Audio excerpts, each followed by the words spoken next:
Now, Israel has launched deadly airstrikes across Gaza City that has left a residential building engulfed in flames. Israel has even said that the operation targeted Aziz al-Din al-Haddad, the head of Hamas' armed wing, and also a key figure accused of masterminding the October 7 massacre. Strikes have once again raised fears that the already fragile ceasefire may already be collapsing. Getting you all those details in our next report.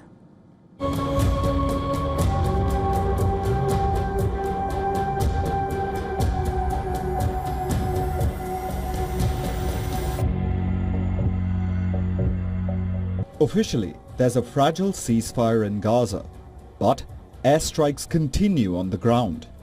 On one side, there's a deal meant to slow the war, but on the other, a strike that pulls it back into motion. Israel carried out an airstrike in Gaza City, targeting Aziz al-Din al-Haddad, a senior commander in Hamas's military wing. The operation comes as Israel continues acting against what it calls remaining threats from Hamas, even under a formal ceasefire framework. The Israeli military said the strike targeted one of the most important remaining figures in Hamas's military structure in Gaza.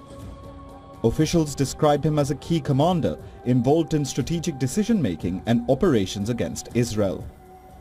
Israeli authorities accused him of being one of the architects of the October 7, 2023 attack and said he was also involved in holding hostages in the aftermath. They also said he rejected a US-brokered plan calling for the disarmament of Hamas and the demilitarization of Gaza. Hamas confirmed the commander's death, describing him as one of the greatest fighters of the Palestinian people. The strike took place in Gaza City's Al-Rimal neighborhood. A residential building was hit first, followed by a second strike on a vehicle in the same area. Shortly after, the news was confirmed and grief spread through the streets of Gaza. His coffin was carried through neighborhoods still scarred by war damage. People lined the roadside as the procession moved slowly through the city. The death marks the latest in a series of losses for Hamas's military leadership. Al-Haddad had risen to a top command role after the killing of several senior figures, including Yahya Sinwar and other key commanders over the course of the war. The strike comes despite a US-brokered ceasefire that remains in place on paper. Israel has continued to carry out strikes during this period, saying it is targeting Hamas operatives and imminent threats. According to the Palestinian Ministry of Health, more than 850 people have been killed since the ceasefire began in mid-October.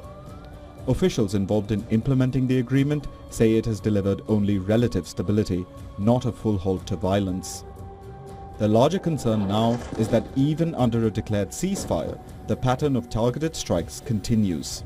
High-value Hamas commanders are still being hit, civilian areas are still being affected, and the gap between diplomacy and conditions on the ground remains wide. Bureau Report, WION, World is One.